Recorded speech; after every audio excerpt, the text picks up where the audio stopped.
Assalamualaikum warahmatullahi wabarakatuh. Selamat datang di channel Cerita Serem.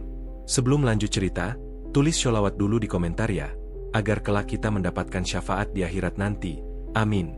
Malam satu suro datang seperti kabut dingin yang menyusup dari sela-sela dinding kayu, membawa keheningan ganjil ke setiap sudut desa Mergopuro. Angin tak bertiup, namun daun-daun bergemerisik seakan berbisik pelan. Suara jangkrik yang biasanya ramai mendadak sunyi, menyisakan detak jantung bumi yang terdengar dari balik tanah basah. Pada malam itulah, Adipati Mulyo, santri muda dari pesantren Albana di Banyumas, menginjakan kakinya kembali ke tanah kelahirannya. Setelah 6 tahun menuntut ilmu, Adipati tak pernah menyangka bahwa langkah kakinya pulang akan terasa seberat ini. Ia membawa sebungkus kitab tua, sehelai sajadah warisan guru mursyidnya, dan sebuah firasat buruk yang menyesakkan dada. Selama 3 malam berturut-turut sebelumnya, ia bermimpi berdiri di depan sebuah sumur tua dengan tali pocong tergantung di bibirnya. Dalam mimpi itu, suara perempuan merintih lirih sambil menyebut satu nama, Kiara. Nama itu tak asing baginya. Itu nama adik kandungnya yang dulu ia tinggalkan dalam pelukan ibunya. Tapi kini, ibunya telah wafat.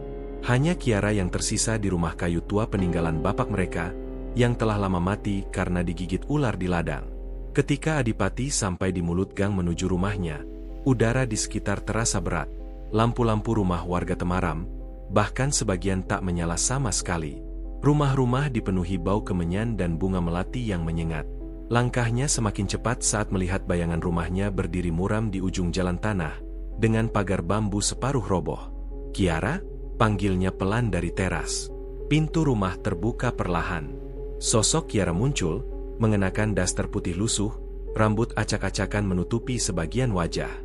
Wajahnya pucat, matanya kosong, dan di lengan kirinya terlihat lebam sebesar telapak tangan. Kiara tak menjawab, hanya memelototi kakaknya sebelum mundur dan membanting pintu. Adipati tertegun. Itu bukan adiknya. Ia mengetuk pintu keras. "Kiara, ini aku, Kak Adipati." Tak ada jawaban. Namun dari dalam terdengar suara berbisik aneh, seperti bahasa Jawa kuno yang tak dikenalnya. Suara itu diiringi dentingan halus, mirip bunyi gamelan kecil yang dimainkan pelan. Adipati meraih gagang pintu, terbuka. Rumah gelap, hanya ada cahaya lampu minyak di pojok ruangan.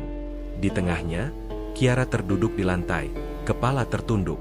Bibirnya bergerak cepat, seakan membaca sesuatu. Adipati mendekat pelan. Tapi saat tangannya hampir menyentuh bahu Kiara, gadis itu menengadah. Matanya kini merah menyala. Mulutnya terbuka lebar, mengeluarkan suara laki-laki berat dan dalam. "Kiara bukan milikmu lagi." Adipati terlempar ke belakang, tubuhnya menghantam lemari tua. Ia terguncang, bukan oleh hantaman itu, tapi oleh suara yang baru saja ia dengar. Suara itu bukan suara manusia biasa. Setelah Kiara pingsan, Adipati membopong tubuh adiknya ke kamar dan menutupi tubuhnya dengan selimut. Tapi saat ia ingin memeriksa lebam-lebam di tubuh Kiara, ia justru menemukan pola yang mencurigakan. Bukan sembarang lebam, namun membentuk lingkaran-lingkaran seperti bekas cap. Adipati duduk di samping Kiara, beristighfar dalam hati. Ia tahu, ini bukan sakit biasa. Ini bukan kerasukan sembarangan. Ada yang jauh lebih gelap. Keesokan paginya, ia menemui Pak Kaslan, ketua RT sekaligus sepupu almarhum ayahnya. Lelaki tua itu sudah menunggunya di warung kopi dekat musola. "Kau sudah lihat sendiri, kan?" kata Pak Kaslan tanpa basa-basi. "Apanya, Pak?" tanya Adipati. "Kiara. Sudah dari 2 bulan lalu anak itu sering kesurupan. Tapi bukan kesurupan biasa. Setiap habis pingsan, rumahmu selalu bau menyan, dan gamelan entah dari mana terdengar sampai musola." Warga mulai takut. "Siapa yang mendatangi rumah kami?" Pak Kaslan menghela napas panjang. "Kami semua curiga ini ulah Mbah Jasirangga." Nama itu membuat tengkuk Adipati meremang. Mbah Jasirangga adalah dukun sepuh desa Mergopuro. Dulu ia dikenal sebagai tabib kampung yang menolong kelahiran dan menyembuhkan sakit keras. Tapi sejak 10 tahun terakhir, ia menghilang dari pergaulan dan tinggal di pinggir hutan gending, di rumah panggung besar yang dijaga 2 orang aneh yang tak pernah bicara. Warga bilang, Jasirangga sekarang lebih dekat ke alam gaib daripada ke dunia manusia. Tapi tak ada yang berani menuduh. Ia dikenal sakti dan kebal. "Apa hubungan Kiara dengan Mbah Jasirangga?" tanya Adipati tajam. Pak Kaslan menoleh kiri kanan, lalu mendekat. "Dulu, sebelum bapakmu meninggal, dia pernah cerita bahwa keluarga kalian masih menyimpan darah keturunan penjaga telaga. Dan setiap 70 tahun, harus ada darah suci dari garis itu yang jadi tumbal untuk menjaga keseimbangan. Sekarang, waktunya sudah datang lagi." Adipati tercekat. "Tumbal? Namanya Tumbal Geni Banyu Asih," bisik Pak Kaslan. "Dan Kiara, dia yang terakhir." Malam kedua Adipati Mulyo di rumah warisan keluarganya tak kalah dingin. Meski angin tak berembus kencang, namun suara jendela yang berderit, aroma melati busuk yang menguar dari loteng, dan gemerisik halus dari arah dapur membuatnya sulit tidur. Kiara sudah tertidur di kamarnya, diberi air doa dan dibacakan ayat-ayat rukyah ringan. Tapi Adipati tahu, itu tak cukup. Apa yang bersarang di tubuh adiknya bukan gangguan biasa. Pukul 2 dini hari, Adipati terbangun karena suara gamelan samar. Tapi kali ini lebih dekat. Bukan dari luar rumah, melainkan dari bawah lantai rumah panggung itu sendiri. Ia menempelkan telinganya ke lantai dan mendengar dengan jelas. Kendang, saron, dan gong pelan dimainkan dengan ritme lambat. Irama itu menekan dada, seolah menarik sesuatu keluar dari dirinya. Ia bangkit, mengambil sajadah dan kitab kecil warisan gurunya, Risalah Kolbiyah. Dalam kitab itu, terdapat catatan langka tentang gangguan-gangguan makhluk gaib dan penandanya. Salah satu entri yang membuat bulu kuduk Adipati berdiri adalah tentang roh gamelan teluh. Makhluk tak kasat mata yang akan datang mendekat jika irama tertentu dimainkan terus-menerus di waktu larangan, khususnya malam 1 Suro hingga malam ke-7 Muharram. Suara gamelan tak hilang. Adipati lalu menyalakan pelita, membuka kitab itu pada bab yang membahas tentang Tumbal Geni Banyu Asih. Di sana, tertulis bahwa ilmu ini tergolong ilmu pemutus umur, warisan para penganut paham kuno yang percaya bahwa keseimbangan desa bisa dijaga dengan mengorbankan darah dari garis suci penjaga alam. Tangan Adipati bergetar ketika membaca bagian berikutnya. Bila sudah 6 darah suci tertumpah, maka yang ke-7 menjadi kunci pembuka segala batas.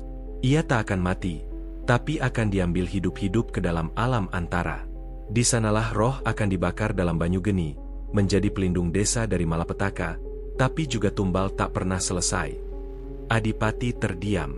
Ia tahu dari bisik-bisik warga sebelumnya bahwa dalam 5 tahun terakhir, ada 6 gadis muda yang mati mendadak di desa Mergopuro. Semuanya perawan, dan semuanya berusia 17-20 tahun. Penyebab kematian mereka tak pernah bisa dijelaskan medis. Ada yang katanya tenggelam padahal tubuh ditemukan di sawah kering, ada yang mati dalam tidur, dan satu yang dibakar hidup-hidup tapi mayatnya utuh. Adipati menyalakan lampu dapur dan mengambil papan tulis kecil. Ia menuliskan nama-nama korban yang bisa ia ingat.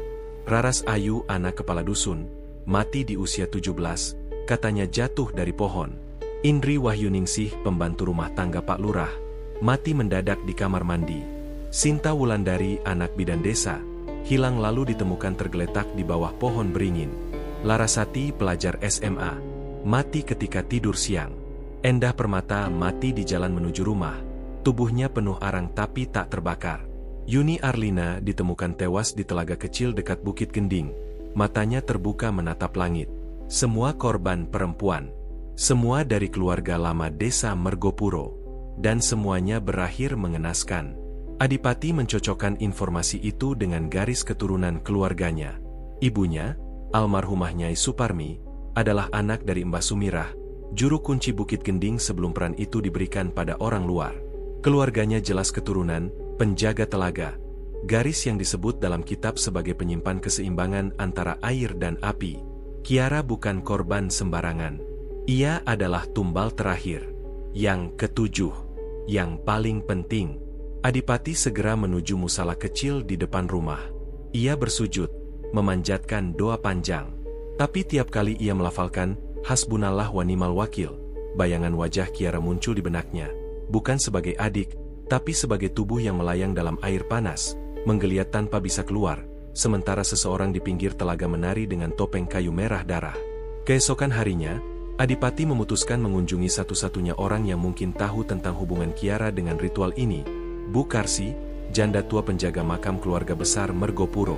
Rumahnya berada di pinggir kebun tebu, tak jauh dari pemakaman tua yang sudah lama tak digunakan. Bukarsi menyambutnya dengan mata sayu. "Kau sudah tahu, ya?" bisiknya lirih. Adipati mengangguk. "Tentang Kiara, tentang tumbal geni Banyu Asih." Bukarsi masuk ke bilik belakang, lalu keluar membawa sebuah keris kecil berwarna gelap. Gagangnya melengkung seperti lidah api, dan ujungnya berwarna kemerahan. "Ini peninggalan Mbah Sumirah. Dulu disimpan ibumu sebelum wafat. Dia bilang, bila waktunya datang, anak lelaki pertama yang harus menanggungnya." Adipati menerima keris itu dengan kedua tangan. Beratnya tak seperti keris biasa. Ada semacam gelombang panas samar menyusup ke telapak tangannya. "Keris ini bisa membuka atau mengunci," kata Bukarsi. "Tapi kau harus tahu, menguncinya berarti melawan Mbah Jasirangga. Dan ia bukan sekadar dukun. Ia sudah melewati batas manusia. Kalau aku biarkan, Kiara akan hilang selamanya," jawab Adipati dengan mantap. Bukarsi tersenyum sedih. "Kau seperti bapakmu. Dulu dia juga menolak ritual ini, tapi dia mati digigit ular yang sebenarnya bukan ular." Malam pun tiba. Adipati duduk di serambi rumah, memandangi langit Mergopuro yang diselimuti awan gelap. Di kejauhan, suara gamelan terdengar lagi, kali ini lebih jelas, dan dari arah Bukit Gending. Besok, ia akan menelusuri bukit itu, tempat di mana darah telah tumpah 6 kali. Tempat di mana Kiara mungkin akan diambil untuk selamanya jika ia terlambat. Langit Mergopuro menggantung rendah keesokan paginya, kelabu dan berat. Kabut menebal bahkan sebelum fajar sepenuhnya naik. Burung tidak berkicau, dan suara ayam jantan seolah tercekat di tenggorokan. Ini bukan kabut biasa, ada hawa tua yang menyelimuti desa. Hawa yang mengingatkan Adipati Mulyo pada pelajaran paling sunyi di pesantren. Ilmu gaib tidak datang bersama cahaya, tapi bersama keheningan yang dipaksakan. Pagi itu, Adipati menyiapkan diri menuju Bukit Gending, tempat keramat yang diceritakan dalam legenda tua dan mimpi buruk warga.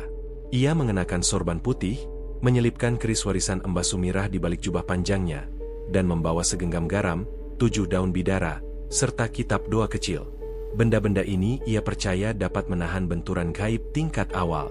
Tapi hatinya tahu, yang ia hadapi jauh melampaui sekadar gangguan astral. Ia berjalan menyusuri jalan setapak yang dulu sering ia lalui saat kecil, tapi kini tampak asing dan mengancam. Tumbuhan liar menjalar tak wajar, sebagian berduri seperti kuku.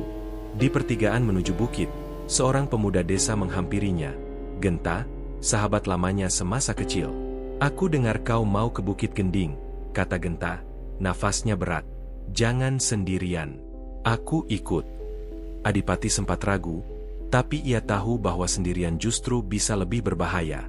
Genta dikenal pemberani dan sedikit sembrono, namun ia masih satu-satunya orang yang mungkin bisa diandalkan. Keduanya pun melanjutkan perjalanan menanjak, melewati semak dan hutan jati, hingga mereka sampai di batas antara dunia nyata dan dunia yang dilupakan, kaki Bukit Gending. Di sana, udara mendadak panas. Panas yang bukan dari matahari, tapi dari dalam tanah. Tanah yang sedikit lembek, seolah baru saja menyerap darah. Mereka mendengar suara gamelan lagi, tapi kini sangat jelas, bukan gema, tapi nyata. Suara itu berasal dari atas, dari balik pepohonan yang tumbuh rapat seperti tirai. Dan di balik tirai itu, berdirilah rumah Mbah Jasirangga. Bukan rumah, lebih tepat disebut pendopo gaib.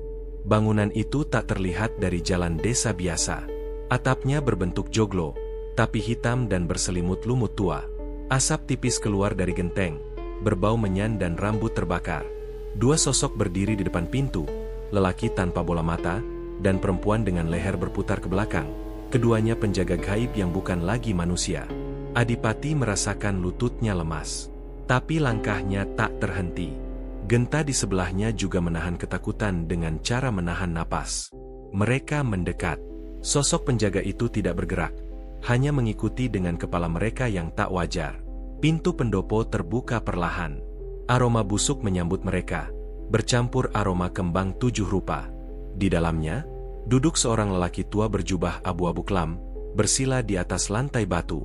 Wajahnya penuh kerutan, matanya tajam tapi tak menyala. Ia memegang tasbih besar, Tapi di tiap maniknya terdapat huruf aksara Jawa tua, bukan lafaz suci. "Mbah Jasirangga, kamu cucunya Sumirah," ucapnya tanpa melihat. Adipati tak menjawab. "Kau membawa keris itu, artinya kau tahu." Suara Mbah Jasirangga rendah, namun menggema seperti dari dasar sumur. "Kiara bukan milikmu. Ia sudah dipilih sejak lahir. Leluhurmu membuat perjanjian, dan darahmu terikat pada tanah ini," lanjutnya. Adipati menahan emosi. Perjanjian itu tidak sah. Tidak ada satupun manusia bisa menukar nyawa cucunya demi kekuatan. Mbah Jasirangga tersenyum tipis. "Itulah yang membedakan kami. Aku tidak butuh sah atau tidak. Aku hanya menuntaskan siklus. 6 tumbal telah aku kembalikan pada tanah. Kiara yang terakhir. Setelah itu, aku akan menjadi Wesi Aji, abadi. Tak hidup, tak mati, tapi utuh." Genta yang dari tadi diam, maju setapak. "Kau gila, Mbah. Kami tak akan diam melihat Kiara jadi tumbalmu." Tiba-tiba lantai bergetar. Dinding pendopo seolah bernafas. Suara gamelan mendadak keras, dan angin panas meniup dari dalam ruangan. "Kalian terlalu berisik," ucap Jasirangga. Dengan isyarat tangan, Genta terlempar ke sudut ruangan. Tubuhnya menghantam tiang, darah mengalir dari dahinya. Adipati menghunus keris kecilnya. Ia membaca ayat kursi dengan suara bergetar. Udara semakin tebal. Tapi saat bacaan sampai pada "Wala yauduhu hifzuhuma", keris di tangannya bergetar hebat. Cahaya samar menyembur dari ujungnya, menembus ruang pendopo. Untuk pertama kalinya, wajah Mbah Jasirangga tampak gentar. "Ah, keris itu, warisan dari Sumirah. Tapi sayang, kamu belum tahu caranya membuka kekuatan penuh." Mbah Jasirangga berdiri, tubuhnya tegap meski renta. Ia mulai melantunkan mantra kuno dalam bahasa Jawa halus. Lidahnya melengkung tak seperti manusia. Dari lantai, muncul genangan air merah menyala, banyu geni, air api, aroma darah membuncah, dan dalam pantulan genangan itu, wajah Kiara muncul dengan mata terpejam dan tubuh terikat tali janur. "Aku beri kalian waktu 7 hari sebelum gerhana. Setelah itu, ia akan menjadi pelindung desa, dan aku akan hidup di atas batas manusia." Dalam sekejap, Adipati dan Genta terpental keluar pendopo. Mereka tersadar di kaki bukit, tubuh lemas, pakaian penuh abu dan lumpur merah. Adipati meremas kerisnya. Ia tahu, ini bukan lagi sekadar gangguan. Ini perang spiritual. Perjanjian leluhur harus dilawan, meski taruhannya lebih dari sekadar nyawa. Sejak kepulangannya dari Bukit Gending, Adipati Mulyo tak pernah tidur nyenyak lagi. Tubuhnya pulang, tapi pikirannya tertinggal di pendopo hitam itu, tempat di mana ia mendengar sendiri bahwa Kiara telah dipilih, bahwa dirinya dan keluarganya terikat pada perjanjian tua yang tidak ia pahami sepenuhnya. Dan kini, waktu yang tersisa hanyalah 7 malam, sebelum gerhana tiba dan Kiara menjadi tumbal terakhir dalam tumbal geni Banyu Asih. Genta masih belum sadar sepenuhnya setelah dilempar Mbah Jasirangga. Kepalanya diperban, matanya sayu, tapi ia memaksa bangun. "Kalau kau kemana-mana, aku ikut," katanya. Suaranya lemah. "Tidak," jawab Adipati pelan. "Aku harus ke dalam, ke tempat yang lebih tua dari pendopo itu." "Kemana?" "Ke bawah rumah ini." Genta menatapnya dengan heran. Malam keempat setelah malam 1 suro, Adipati duduk sendiri di ruang tengah. Rumah kayu tua itu seperti hidup. Dinding berderit, pelita berkedip-kedip, dan dari bawah lantai, suara gamelan terdengar jelas. Suara kendang dan saron menggema pelan tapi konstan, seolah dimainkan oleh tangan yang tak kelihatan. Adipati sudah menyiapkan segalanya. Ia menaburkan garam di sudut ruangan, mengikat ujung kain sarungnya dengan tali putih, dan menggantungkan keris kecil warisan Mbah Sumirah di pinggang. Ia membuka papan lantai dengan hati-hati dan turun perlahan. Di bawah rumahnya, bukan sekadar tanah kosong, tapi lorong sempit yang menurun ke dalam bumi. Tak ada yang tahu bahwa lorong ini ada, bahkan Kiara pun tak pernah menyebutnya. Tapi Adipati tahu. Ia melihatnya dalam mimpi berkali-kali, dan malam ini, suara gamelan membimbingnya masuk ke dalam. Langkah demi langkah, kakinya menuruni tanah basah yang bau besi. Semakin dalam ia melangkah, udara berubah. Tidak dingin, tapi lembab dan berat, seperti masuk ke paru-paru bumi yang sedang bernapas. Dinding lorong itu dilapisi lumut, dan dari sela-selanya menetes air berwarna merah tua. Di ujung lorong, terbuka sebuah ruangan bundar seperti sumur tua. Tapi bukan air yang ada di dasarnya, melainkan gendang besar yang separuhnya tertanam dalam tanah, dan di atasnya berdiri 4 sosok perempuan berpakaian adat Jawa kuno. Wajah mereka pucat, mata kosong, dan tangan mereka menabuh kendang, memainkan gamelan kematian. Adipati mematung. Tiba-tiba, keempat perempuan itu menoleh serempak ke arahnya. 6 roh telah dipanggil. Kau membawa keris itu, kenapa kau datang sebelum waktunya? Tanya salah satu dari mereka, suaranya bergema seperti gema gua. Aku mau menyelamatkan adikku, jawab Adipati mantap. Aku mau memutus perjanjian ini. Mereka melangkah turun dari gendang, perlahan mengitari Adipati. Suara gamelan tak berhenti. Gamelan itu kini dimainkan oleh tangan-tangan tak kasat mata dari dinding. Perjanjian itu dibuat oleh Sumirah dan 4 leluhur lainnya, agar desa ini tidak dilanda paceklik, agar telaga tidak menenggelamkan kampung ini. Dengan mengorbankan darah suci, tanya Adipati. Dengan menukar hidup dengan hidup, bukan tumbal, tapi pelindung. Adipati menghela napas. Ia mengerti sekarang bahwa tumbal ini bukan sekadar kematian, tapi penjara jiwa abadi. Jiwa-jiwa para perawan ini dikurung dalam siklus, menjadi sumber kekuatan tanah, air, dan keseimbangan. Tapi keseimbangan yang salah, karena ia ditegakkan dengan paksaan. Salah satu perempuan itu menyentuh dada Adipati. Jika kau mau menggantikan Kiara, kami bisa berhenti. Kau saudara sedarah. 1 jiwa cukup. Tidak, jawab Adipati.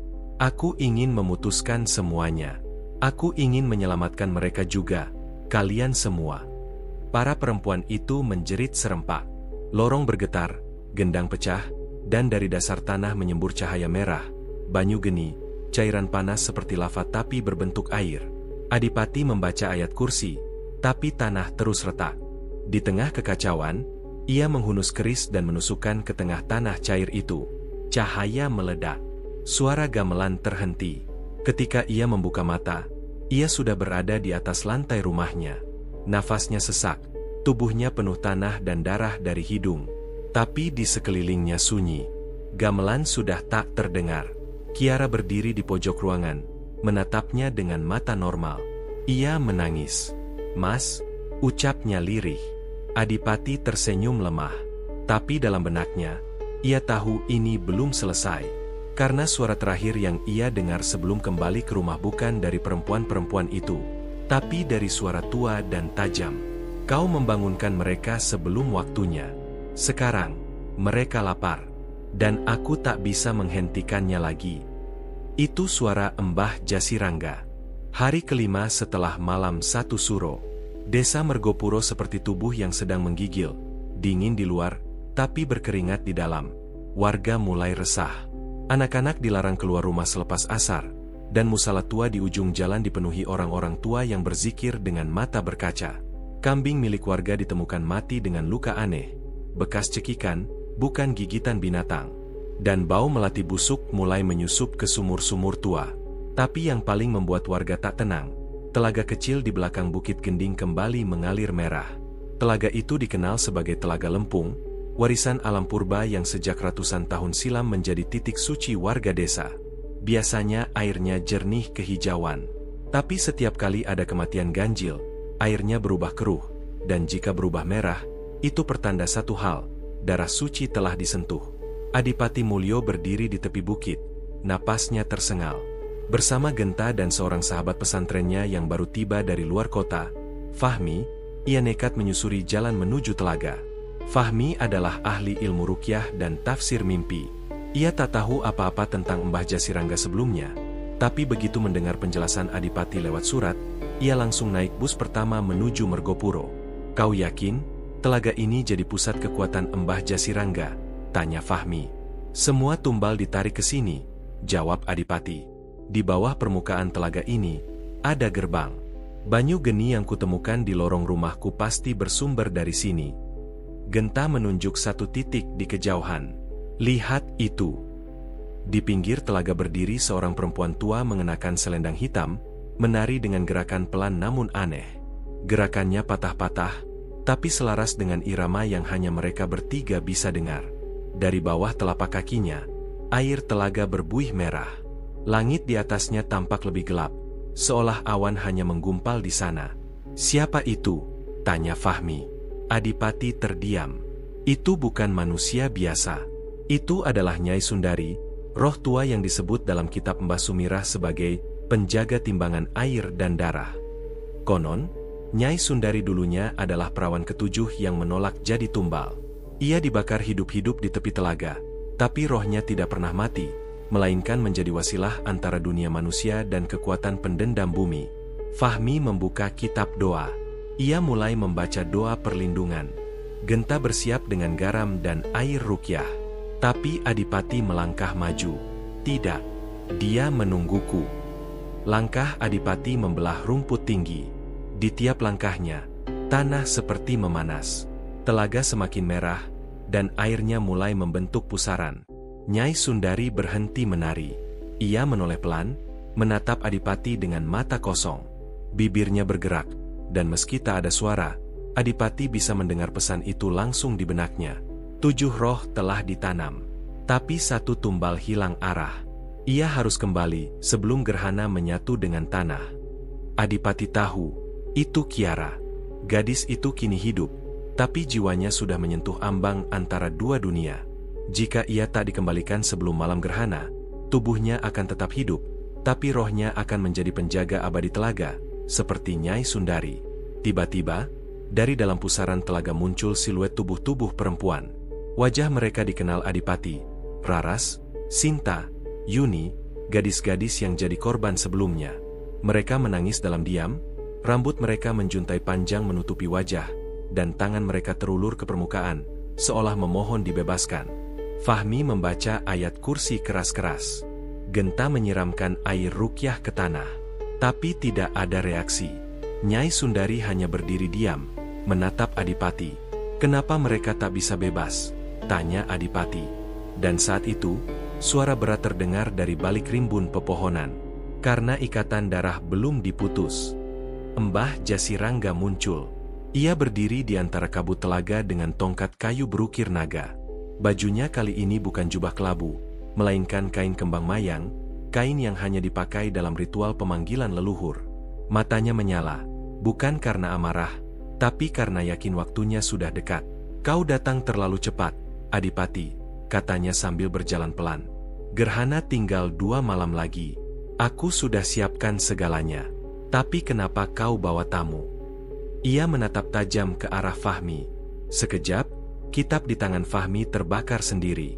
Genta menarik Fahmi mundur, tapi api itu tidak hanguskan kulit, hanya kitab suci mereka. "Telaga ini tidak akan menerima doa-doa dari luar garis," gumam Mbah Jasirangga. "Hanya darah yang mengikatnya, dan darah itu ada padamu dan Kiara." Adipati menghunus keris. "Aku tahu kau butuh tubuh ketujuh, tapi kau tak akan dapatkannya." Jasirangga terkekeh. "Bukan tubuhnya yang aku butuh, tapi jiwanya yang masih suci. Kau pikir kenapa dia terus kerasukan meski kau bacakan doa? Karena dia sudah bukan milik dunia ini lagi. Dia sudah pernah melihat gerbangnya." Fahmi mencoba maju, tapi tiba-tiba tanah di sekitar telaga bergoyang. Kabut menebal. Sosok Nyai Sundari menghilang. Tubuh-tubuh perempuan di dalam telaga tenggelam kembali. Air telaga mendidih, menyembur ke udara. "Kalian bawa api ke tengah darah," ucap Jasirangga.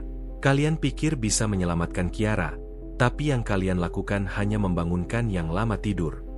Adipati menggenggam keris. "Kalau memang harus ada 1 jiwa yang ditanam, biar aku yang menukar Kiara." Tapi Jasirangga menggeleng. "Tumbal tak bisa diganti. Ia harus dari garis perempuan. Ia harus suci sejak lahir. Ia harus melihat dunia dengan mata pertama, dan mati sebelum mata itu penuh dosa. Kau tidak bisa menukar sesuatu yang tak setara." Adipati tersentak. Kiara tidak hanya dipilih, ia memang dikondisikan sejak lahir untuk jadi tumbal. Mungkin itulah kenapa ibunya selalu membatasi Kiara. Tak pernah membiarkannya keluar malam, tak pernah mengizinkan lelaki manapun dekat. Semua untuk menjaga kesuciannya dalam makna ritual. Fahmi berteriak, "Kita harus tutup telaga ini sekarang juga. Doa-doa bisa menghancurkan saluran antara." Tapi sebelum mereka bertindak, Mbah Jasirangga mengangkat tangannya tinggi. Langit mendadak gelap. Hujan gerimis turun dari satu titik di langit. Tapi bukan air, melainkan daun-daun kering dan abu. 2 malam lagi, kata Jasirangga, saat gerhana menyatu dengan tanah, Kiara akan menjadi darah ke-7. Dan kalian akan melihat telaga ini menelan matahari. Dengan langkah tenang, ia menghilang dalam kabut. Adipati menatap telaga itu lama. Fahmi dan Genta berdiri di belakangnya. Ia tahu, ini lebih dari sekadar pertarungan melawan ilmu hitam. Ini adalah perang antara warisan leluhur dan keberanian membatalkannya. Kita harus temukan jalur balik ke asal perjanjian, kata Fahmi. Kita harus putuskan simpul dari awal. Kalau tidak, semua tumbal akan jadi penjaga selamanya. Adipati mengangguk. Dan kita cuma punya 2 malam. Hari ke-6, 2 hari menjelang gerhana. Langit Mergopuro tidak menunjukkan tanda-tanda perubahan, tapi udara telah berubah. Daun-daun tua mulai gugur tanpa angin. Hewan ternak enggan makan. Bahkan suara azan dari musala desa terdengar menggema lebih pelan dari biasanya, seperti terhisap ke dalam kabut tak kasat mata. Adipati Mulyo tahu, waktu mereka semakin sempit. Ia, Genta, dan Fahmi sepakat untuk mencari satu sosok yang sejak awal seolah tak tersentuh. Juru kunci Bukit Gending, pria tua yang menggantikan posisi almarhum Mbah Sumirah.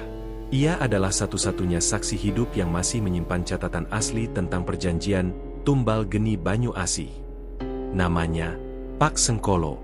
Tapi Pak Sengkolo bukan orang biasa. Ia tidak tinggal di dusun utama. Rumahnya terletak di lereng Bukit Gending, tak jauh dari kawasan telaga. Jalan ke sana sempit dan penuh pepohonan tua. Sering dikabarkan berubah-ubah jalurnya oleh warga desa. Kalau belum pernah ke sana, jangan coba-coba tanpa penunjuk jalan, kata Genta. Namun Adipati tak punya pilihan. Ia harus tahu dasar perjanjian itu. Ia harus tahu apakah ada celah untuk memutusnya.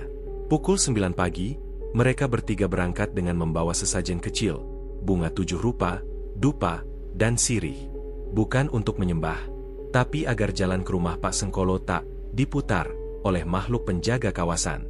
Benar saja, baru 15 menit berjalan, mereka seperti kembali ke titik awal. Jalan berubah, pohon beringin yang tadi di kanan kini berpindah ke kiri, dan batu besar di simpang malah muncul 2 kali. Fahmi yang sejak awal membaca doa keras, mulai merasakan hawa panas merayap ke belakang lehernya. Ini bukan hutan biasa. Ada pengalihan pandangan, ucap Fahmi. Genta mengusap peluh. Kita muter terus. Adipati mencabut keris dari pinggangnya. Ia menggenggamnya erat, membacakan ayat kursi dengan mantap. Saat lafaz, wala yauduhu hifzuhuma, terucap, cahaya samar keluar dari ujung keris. Pohon-pohon di depan mereka perlahan memudar seperti kabut yang tersibak. Terus, jalan ini benar, kata Adipati. Akhirnya mereka tiba di rumah Pak Sengkolo. Sebuah rumah panggung tua berdiri di tengah pelataran kecil, dikelilingi pagar bambu dan batu nisan tua yang tidak ada nama. Aroma kemenyan menyambut, samar tapi menusuk. Mereka mengetuk pintu. Tak ada sahutan. Pak Sengkolo, teriak Adipati. Sunyi. Pintu terbuka sedikit dengan suara berderit. Di dalam, mereka melihat seorang pria tua, kurus dan bengkok punggungnya, duduk menghadap dinding, membelakangi mereka. Rambutnya putih panjang tak terurus. Tubuhnya berselimut sarung lusuh. Ia diam, tak bergerak. Pak? Genta mendekat. Lelaki tua itu menoleh perlahan. Matanya putih sepenuhnya. Tapi ia hidup. Matanya melihat tapi kosong. Adipati, cucu Sumirah, bisiknya lirih. Adipati berlutut. Saya minta maaf. Pak, saya datang karena ingin tahu kebenaran. Tentang perjanjian itu, tentang Kiara. Pak Sengkolo menghela napas pelan. Ia merogoh kain lusuhnya dan mengeluarkan gulungan kertas lontar yang dibungkus kain kuning. Ini naskah asli perjanjian antara 5 keluarga tua, termasuk garis keturunanmu. Adipati membuka gulungan itu. Tulisan aksara Jawa halus terpahat rapi. Ia membaca dengan bantuan Fahmi yang menerjemahkan. Kami, keturunan penjaga bumi dan air, sepakat menukar keturunan pertama yang suci sebagai jaminan agar bukit tidak runtuh dan telaga tidak meluap. Fahmi bergumam, ini bukan sekadar pengorbanan. Ini kontrak. Para leluhur kalian menandatangani kesepakatan dengan penunggu telaga. Pak Sengkolo menunduk. Mereka panik waktu itu. Tanah retak, air naik, banyak bayi mati. Lalu datanglah sosok bersorban hitam, membawa kitab tua. Dialah yang menawarkan perjanjian itu. Mereka menyetujuinya dan membakar gadis pertama. Adipati menggertakkan gigi. Dan sejak itu, setiap generasi harus menyerahkan satu. Tidak setiap generasi, jawab Pak Sengkolo. Hanya setiap 7 gerhana. Dan tahun ini adalah gerhana ke-7. Kalau begitu, harus ada jalan untuk mengakhiri ini, desak Adipati. Jika perjanjian dibuat manusia, seharusnya bisa dibatalkan manusia. Pak Sengkolo menggigil. Itu yang pernah dicoba ayahmu. Tapi ia mati aneh. Lehernya dipatahkan seperti batang kelapa. Fahmi berkata tegas, jika kita bisa menemukan tempat pertama pembakaran tumbal, dan kita tanam doa pemutus perjanjian di sana, itu bisa menjadi pembatal ikatan. Tapi apa? Tanya Adipati. Doa itu harus dibacakan oleh keturunan darah penjaga, dan darah terakhir, Kiara. Adipati tercekat. Kiara harus ikut ke lokasi pertama tumbal dibakar, dan harus sadar. Jika tidak, maka roh-roh terdahulu akan menolak pembatalan. Tiba-tiba, seluruh rumah berguncang. Angin dingin menerpa dari segala arah. Lampu pelita padam. Dari luar rumah terdengar suara auman panjang. Bukan binatang. Bukan manusia. Pak Sengkolo memeluk lututnya. Mereka tahu kita membuka perjanjian. Dalam sekejap, jendela rumah hancur. Segumpal kabut hitam masuk, mengelilingi tubuh Pak Sengkolo. Pria tua itu menjerit. Darah menyembur dari mulutnya. Wajahnya tertarik ke atas. Matanya membelalak sebelum KRRK. Lehernya patah. Adipati menjerit. Fahmi membaca doa keras-keras. Genta menutup tubuh Adipati dengan sarung putih. Kabut itu menghilang secepat datangnya. Di lantai, tubuh Pak Sengkolo terbujur kaku. Tapi tangannya masih menggenggam sisa kertas lontar. Adipati menggenggamnya. Ia tahu, mereka harus segera mencari lokasi pemakaman tumbal pertama. Sebelum gerhana malam ke-7 datang dan menelan semuanya. Malamnya, Kiara duduk di serambi rumah, menatap bulan. Mas, bisiknya ketika Adipati duduk di sampingnya. Aku melihat mimpi aneh. Ada perempuan-perempuan tua menarikan bayanganku. Tapi aku tidak bisa menjerit. Adipati memeluk adiknya. Kamu harus kuat. Kita akan ke tempat awal semuanya dimulai. Mereka bilang aku akan jadi tanah. Dan telaganya akan berubah jadi mata. Adipati memandang bulan. Ia tahu Kiara sudah melihat terlalu banyak. Tapi jika mereka tak bertindak besok, Kiara bukan hanya akan menjadi tumbal, ia akan menjadi pintu gerbang yang mengunci semua roh suci dalam siklus abadi. Hari ke-7. Malam terakhir sebelum gerhana. Fajar belum naik, tapi langit Mergopuro sudah kelam. Awan tebal menggantung tak bergerak seperti lukisan yang beku. Angin berhenti. Suara jangkrik pun seolah bungkam, memberi jalan pada sesuatu yang lebih tua, lebih besar, dan lebih kelam dari waktu. Adipati Mulyo berdiri di depan pintu rumahnya, memandangi Kiara yang duduk di serambi. Wajah adiknya pucat, matanya sembab. Sejak tengah malam, ia terus mengigau, menyebut nama-nama yang tak dikenal, menggambar simbol aneh di udara dengan jari, dan sesekali menyanyikan tembang Jawa kuno yang tak pernah ia pelajari. Fahmi menatap cemas. Kita harus segera ke tempat itu. Kalau dia kerasukan saat gerhana mulai, segalanya akan berakhir. Sudah kau temukan peta dari gulungan lontar itu? Tanya Genta. Adipati mengangguk. Bukan peta biasa, tapi puisi. Ia mengeluarkan sobekan kertas yang masih hangus sebagian, sisa dari lontar Pak Sengkolo. Di sana tertulis bait dalam aksara Jawa kuno, yang telah diterjemahkan Fahmi. Di tanah yang tak diberi nama, di bawah beringin tua, api yang tak pernah padam. Di sanalah darah pertama dibakar. tertanam dalam tanah merah. Di antara 3 batu yang tak bisa disentuh manusia. Genta berpikir sejenak. 3 batu? Jangan-jangan itu di hutan kemelut dekat Goa Ngilo. Fahmi tertegun. Benar. Aku pernah dengar dari orang tua pesantren. Ada tempat terlarang, disebut Watu Telu, batu bertiga yang dikeramatkan karena selalu hangat jika disentuh malam hari. Dan tanahnya merah, tambah Adipati. Itu pasti lokasi pembakaran tumbal pertama. Tanpa menunggu waktu, mereka bertiga membawa Kiara dan berangkat menuju hutan kemelut. Genta meminjam dokar tua dari Pak Lurah, agar Kiara tidak perlu berjalan jauh.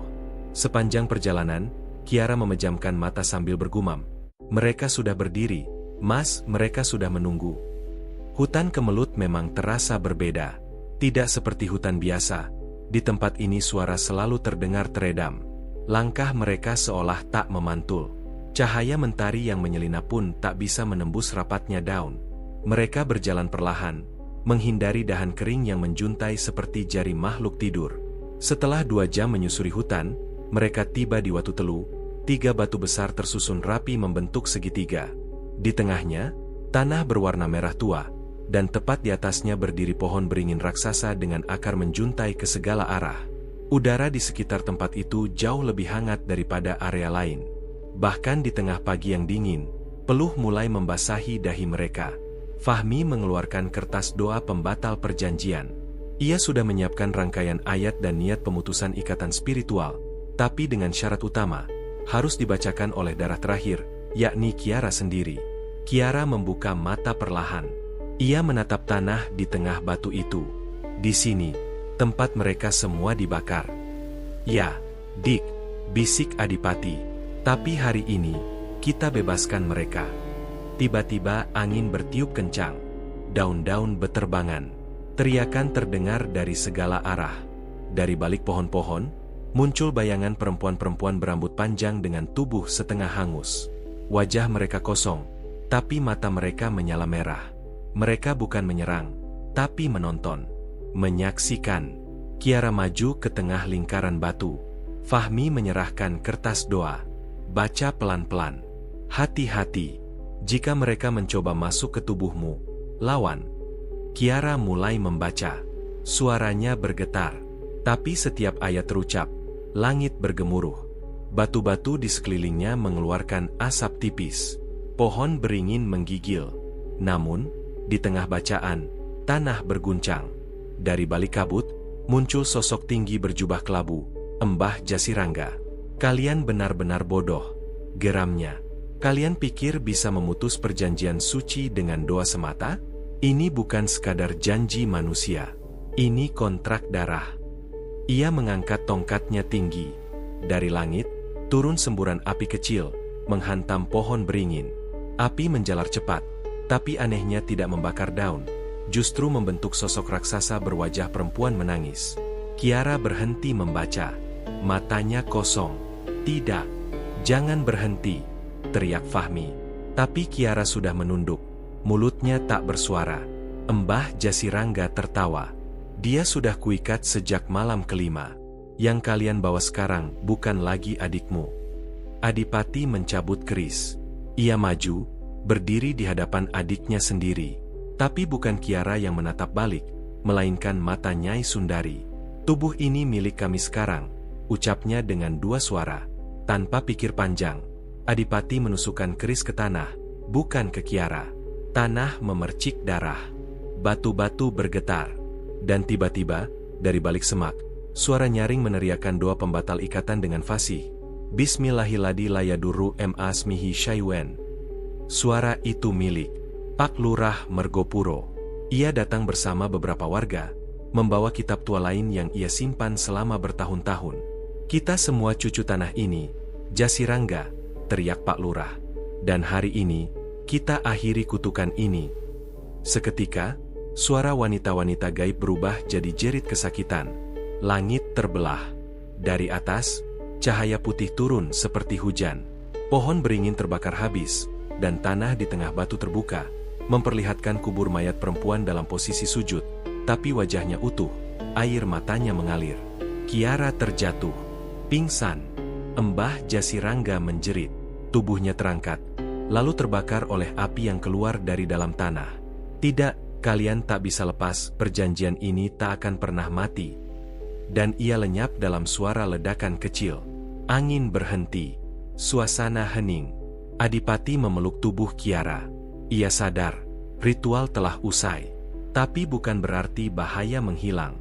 Pak Lurah menunduk. Kita sudah batalkan perjanjian, tapi bukan menghapus sejarah.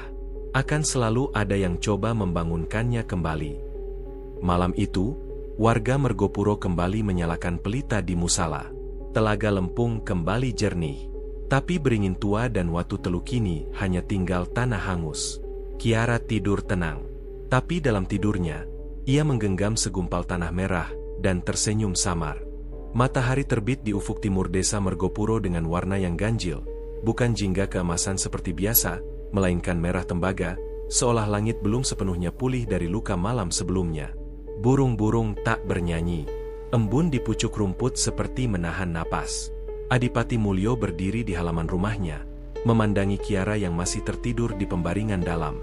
Meski ritual telah usai, tubuh adiknya belum pulih sepenuhnya.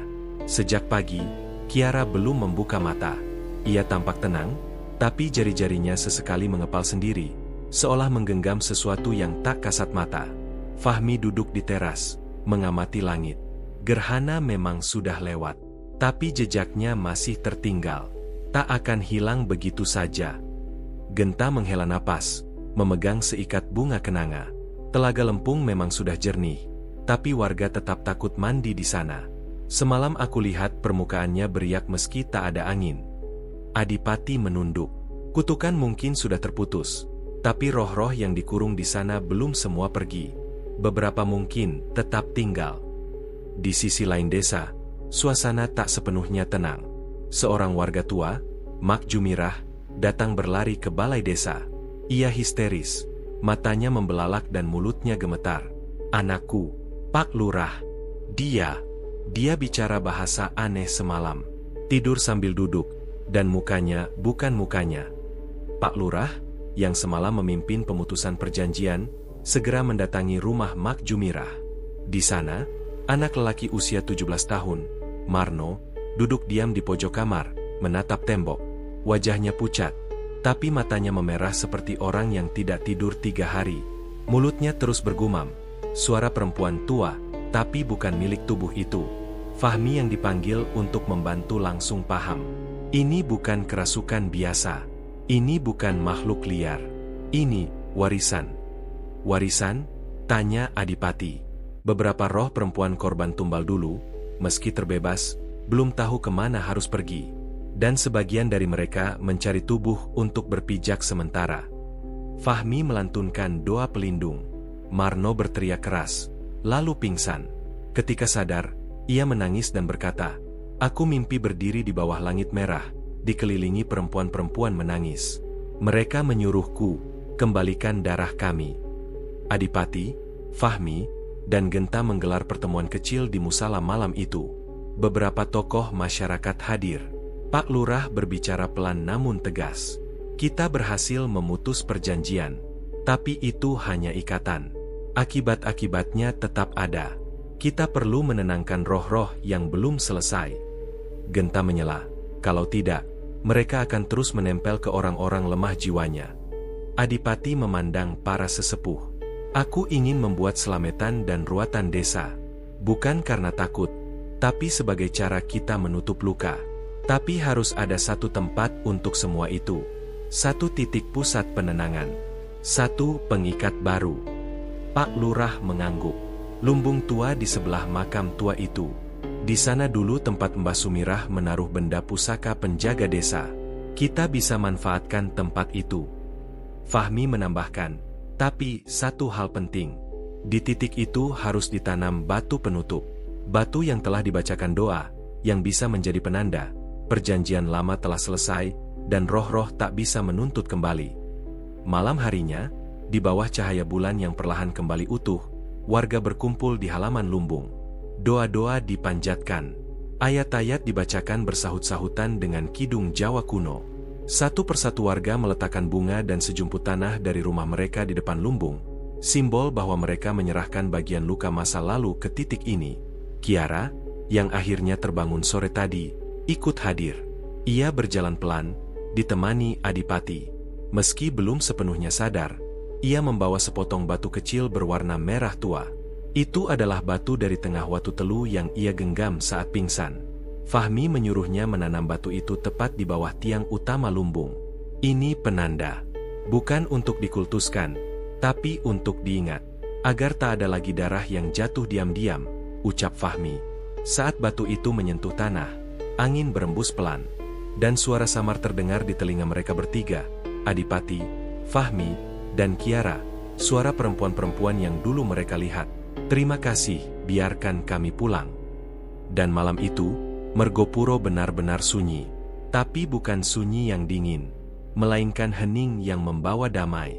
Untuk pertama kalinya dalam 7 gerhana, tidak ada bayi yang menangis, tidak ada binatang yang melolong, dan tidak ada mimpi buruk.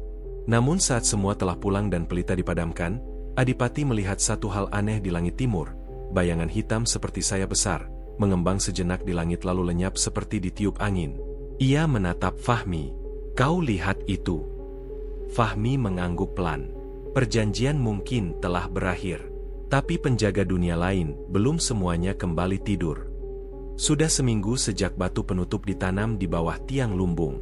Sejak itu, desa Mergopuro perlahan kembali seperti biasa. Bayi-bayi bisa tidur nyenyak, air telaga tetap jernih, dan suara burung hutan kembali terdengar saat fajar. Tapi di balik semua ketenangan itu, Adipati Mulyo tahu, bayangan di langit timur malam itu bukan sekadar mimpi. Dan firasatnya terbukti. Pada hari ke-40 pasca ruatan, saat Adipati membersihkan kamar almarhumah neneknya, Mbah Sumirah, ia menemukan papan kayu jati tua di bawah dipan yang retaknya menganga. Saat digeser, papan itu mengeluarkan bunyi krek, yang khas, ada sesuatu di bawah lantai. Fahmi, yang ikut membantu, segera menyenter ke dalam rongga itu. Ada kotak di sana. Bungkus kain hitam. Dengan hati-hati, mereka mengangkatnya. Kotaknya ringan, tapi terasa dingin seperti baru diangkat dari sumur. Kain pembungkusnya bermotif aksara Jawa kuno. Di atasnya tertulis, Sing ora kacaket sejarah, bakal kacekel angkara. Yang tak tercatat dalam sejarah, akan digenggam oleh kegelapan. Saat dibuka, di dalamnya ada kitab tua berkulit-kulit kerbau, dililit tali ijuk, dan satu liontin perak berbentuk segitiga dengan batu mata kucing di tengahnya. Kiara, yang melihat dari ambang pintu, tiba-tiba bergetar. Aku pernah melihat simbol itu dalam mimpiku, tapi di tempat yang terbakar. Adipati membuka halaman pertama kitab. Aroma kayu cendana dan abu hangus seketika menyeruak. Tulisan-tulisan di dalamnya tidak seperti lontar biasa. Ini bahasa campuran, sebagian aksara Jawa, sebagian Arapegon, dan sebagian yang bahkan Fahmi tak bisa pahami. Genta, yang memegang liontin, bertanya pelan, "Apa ini kitab sihir?" Fahmi menggeleng. "Bukan. Ini kitab pencatat. Tapi bukan sembarang catatan. Ini kitab ke-9. Adipati tertegun. "Apa maksudmu?" Fahmi menjelaskan, dalam tradisi Jawa kuna, ada kepercayaan bahwa dunia ini dibagi menjadi 9 lapisan kasunyatan. 8 diketahui, tapi yang ke-9 disembunyikan dari sejarah, hanya dicatat dalam satu kitab saja. Kitab ini, dipercaya, ditulis oleh para penjaga pertama dunia sebelum Mataram, sebelum kerajaan Medang, bahkan sebelum aksara ditemukan.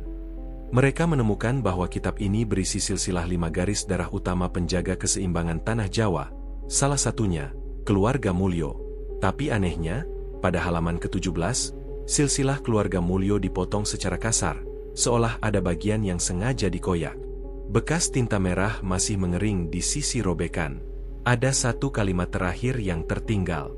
Ketika roh terakhir menolak keturunan sendiri, maka dunia ke-9 akan terbuka kembali. Kiara yang sejak tadi diam, berkata pelan, "Aku tahu tempat itu." "Tempat apa?" tanya Adipati. "Dalam mimpiku, aku masuk ke ruangan batu. Ada 9 cermin, tapi yang terakhir pecah. Dan dari dalamnya, keluar wajah nenek." Fahmi langsung berdiri. Kita harus ke Sendang Jambe. Sendang Jambe adalah mata air tua yang sudah tertutup tanah sejak 40 tahun lalu. Letaknya di barat laut Mergopuro, dekat perbatasan dengan desa Parangdelik. Menurut legenda, Sendang itu adalah tempat para pertapa dari kerajaan pertama mandi, dan dipercaya sebagai pintu bayangan ke alam kasunyatan. Adipati, Kiara, Fahmi, dan Genta menelusuri jalan ke sana malam itu juga, karena langit kembali menunjukkan tanda ganjil, bulan membelah diri sejenak, dan langit timur menghitam lebih cepat dari biasanya. Begitu tiba, mereka menemukan sendang itu kini sudah berubah menjadi lubang kering berisi batu-batu tajam. Di sekelilingnya, ada 8 batu menhir kecil, masing-masing dengan ukiran wajah. Di tengahnya, ada satu batu yang roboh, cermin batu ke-9 yang Kiara lihat dalam mimpi. Fahmi membuka kitab dan menemukan bahwa sendang ini dulunya digunakan untuk menyimpan roh-roh yang ditolak oleh dunia nyata dan dunia gaib. Makhluk yang berada di tengah, tidak bisa mati, tapi juga tidak bisa hidup. Kalau benar kitab ini menyebut peringatan tentang dunia ke-9, kata Adipati, maka pecahnya cermin terakhir artinya batas itu mulai terbuka. Genta menunjuk langit. Lihat! Dari langit timur, awan hitam turun pelan seperti kabut panas. Tapi anehnya, kabut itu tidak menyentuh tanah. Ia berputar di udara, lalu membentuk siluet seorang perempuan, Nyai Sundari, tapi berbeda. Wajahnya tampak lebih tua, penuh luka dan bercahaya dari dalam. Ia menatap Kiara. Suaranya menggema, "Kau menolak kami, darahmu sendiri. Maka biarlah kami membuka jalan untuk mereka yang tak bisa kembali." Kiara gemetar. Itu bukan nenek, itu bayangan dari roh terakhir. Tiba-tiba, dari dalam lubang sendang, cahaya merah menyala. Batu-batu menhir meletus satu persatu. Cermin batu ke-9 pecah sepenuhnya, dan dari dalamnya, terdengar denting logam, bukan suara manusia, tapi tangisan roh yang tak pernah sempat lahir. Adipati menarik Kiara. "Kita harus menutup lubang ini. Sekarang juga." Fahmi membacakan doa penutup dunia kasunyatan. Tapi kabut semakin pekat. Suara anak-anak menangis mengelilingi mereka. Dari dalam sendang, muncul sosok-sosok kecil berkepala besar, berjalan pelan sambil menatap mereka dengan mata kosong. Mereka adalah roh-roh tumbal yang gagal. Mereka bukan utuh, tapi juga bukan arwah biasa, ujar Fahmi dengan suara getir. Kiara maju perlahan. Ia memegang liontin perak segitiga dan menunjukkannya ke lubang sendang. Batu mata kucingnya menyala, dan cahaya putih menyembur ke langit. Suara perempuan tua terdengar lagi, kini gemetar. "Kami tidak ingin kembali. Kami hanya ingin dikenang, bukan dikubur bersama dusta." Kiara menangis. "Maafkan kami, maafkan keluarga kami yang menyembunyikan namamu." Dan untuk pertama kalinya, kabut itu berhenti. Sosok-sosok kecil di sekitar sendang menunduk, lalu pelan-pelan memudar. Liontin di tangan Kiara pecah menjadi 3, jatuh ke tanah, dan api kecil membakar sendang tanpa asap. Malam itu, desa selamat. Tapi kini, Adipati, Fahmi, dan Kiara tahu, bukan hanya satu perjanjian yang diputus. Mereka telah membuka tabir besar, bahwa sejarah keluarga mereka adalah penjaga sekaligus pelaku kezaliman lama. 2 malam setelah peristiwa di Sendang Jambe, angin Mergopuro kembali tenang. Tak ada lagi langit terbakar, tak ada suara roh menangis dari sumur-sumur tua, dan telaga lempung tetap bening tanpa riak gaib. Warga kembali beraktivitas, meski bayang-bayang kejadian aneh tetap jadi bisik-bisik di warung dan beranda rumah. Namun, di dalam rumah tua milik keluarga Mulyo, suasana tidak secerah luar. Adipati duduk di bawah lampu minyak, menatap halaman terakhir kitab ke-9 yang kini hampir sepenuhnya terbuka. Di bawah tinta pudar dan bercak darah lama, ada satu halaman terakhir yang sejak awal tertutup oleh lembar tipis anyaman ijuk. Ketika Adipati mengangkatnya perlahan, sebuah nama terukir dengan tinta emas. Adipati Lokamulyo, pewaris cermin pecah. Tangannya gemetar. Fahmi, yang duduk di seberangnya, memicingkan mata. "Lokamulyo? Itu bukan nama ayahmu, bahkan bukan nama dari silsilah terakhir." Genta masuk tergopoh-gopoh. "Pak Lurah manggil kalian ke balai desa. Cepat, ada yang harus kalian lihat." Di balai desa, warga berkumpul. Di tengah aula, diletakkan sebuah cermin bundar besar, berbingkai kayu jati, yang baru saja ditemukan warga saat menggali bekas pos ronda lama. Tapi cermin itu pecah di bagian tengah, dan dari retakan itu, menyebar motif seperti akar. Pak Lurah membuka pembicaraan. Cermin ini sudah lama hilang. Konon ini milik pertapa pertama di Bukit Gending. Ia menyimpannya sebagai pemisah antara diri dan bayangan. Dan hari ini, cermin ini muncul sendiri setelah tanah pos ronda retak. Kiara, yang berdiri tak jauh dari Adipati, menutup mulutnya. Itu, seperti yang kulihat di mimpi-mimpi. Itu, mata langit. Cermin yang bukan memantulkan, tapi membuka. Adipati mendekat. Saat ia berdiri tepat di depan cermin, semua orang terkesiap. Cermin yang retak itu menampilkan bayangan Adipati, tapi bukan dirinya. Sosok dalam cermin mengenakan sorban putih, matanya menyala biru, dan kulitnya seperti batu. Dan di atas kepala bayangan itu, terukir nama, Loka Mulyo. Fahmi membuka kembali kitab. Ia membaca keras-keras. Pewaris cermin pecah tidak akan pernah menjadi penjaga. Ia adalah penyatu, yang mampu masuk ke dunia kasunyatan ke-9 dan tidak kembali sebagai manusia biasa. Adipati berbisik, maksudnya aku bukan hanya penjaga keseimbangan. Pak Lurah menambahkan dengan nada berat, kamu pewaris dari sisi yang tidak ditulis dalam sejarah. Kamu keturunan dari perjanjian gelap yang ditutup-tutupi para sesepuh. Semua sunyi. Kiara menangis. Mas, apa itu artinya kamu? Adipati menghela napas, lalu tersenyum tipis. Itu artinya, jika dunia ke-9 terbuka lagi, aku yang harus masuk. Bukan untuk mengikat, tapi untuk memastikan tak ada yang keluar lagi. Malam itu, Adipati duduk di pinggir telaga. Ia menatap air tenang, lalu membuka liontin Kiara yang sempat pecah di sendang jambe. Di dalamnya ada serpihan cermin kecil, potongan dari cermin utama di balai desa. Saat ia menatap ke dalam serpihan itu, matanya menangkap bayangan langit merah, 8 pintu batu dan 1 lubang besar yang masih terbuka. Di depan lubang itu ada sosok Adipati sendiri. Tapi sosok itu bukan dirinya. Ia tidak punya bayangan. Fahmi yang mendekat dari belakang segera menarik Adipati. Kau sudah mulai melihat ke dalam. Dunia ke-9 memanggilmu. Adipati berdiri. Dan aku harus datang. Tapi aku ingin kau dan Kiara menjaga desa. Kalau aku gagal, jangan biarkan siapapun buka jalan ke sana lagi. Kiara muncul dari semak. Mata berkaca. Aku ikut. Tidak. Hanya aku yang diakui sebagai penyatu, jawab Adipati pelan. Pukul 3 dini hari. Di Bukit Gending, di bawah gerbang batu tua, berdiri pintu segel lama yang tak pernah disentuh. Fahmi meletakkan kitab di atas altar batu, lalu membacakan doa pelepasan, Bismillahi wabillahi wa minallahi. Cermin kecil di tangan Adipati menyala, dan dari dalam tanah, muncul cahaya biru melingkar membentuk gerbang dimensi, seolah membuka jalan ke dunia yang tidak dituliskan, dunia ke-9. Adipati melangkah masuk. Di dalam, tidak ada waktu, tidak ada suara.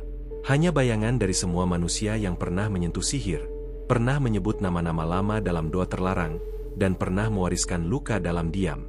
Adipati berjalan melewati pohon hitam tanpa daun, danau mengapung, dan batu-batu yang berbisik. Di ujung dunia itu, berdiri kursi batu dengan satu ukiran. Penyatu akan duduk, bayangan akan menutup. Dunia tidak perlu tahu. Ia duduk. Saat punggungnya menyentuh sandaran, cermin-cermin yang pecah satu persatu menyatu kembali. Bayangan dirinya muncul di langit Mergopuro lalu lenyap. Di dunia luar, kitab ke-9 menutup sendiri, lalu hangus menjadi debu. Dan sejak hari itu, Adipati Mulyo tidak pernah kembali. Di Mergopuro, anak-anak sudah mulai bermain di telaga lagi. Kiara kini menjadi guru ngaji di musala. Genta membuka warung. Fahmi tinggal di pesantren tua dan menjaga lumbung sakral. Di lumbung itu, tergantung satu cermin kecil. Setiap malam satu suro, cermin itu kadang berembun. Dan di embunnya, muncul bayangan seorang lelaki bersorban putih, berdiri di batas antara dunia dan kasunyatan. Ia tersenyum, lalu menghilang.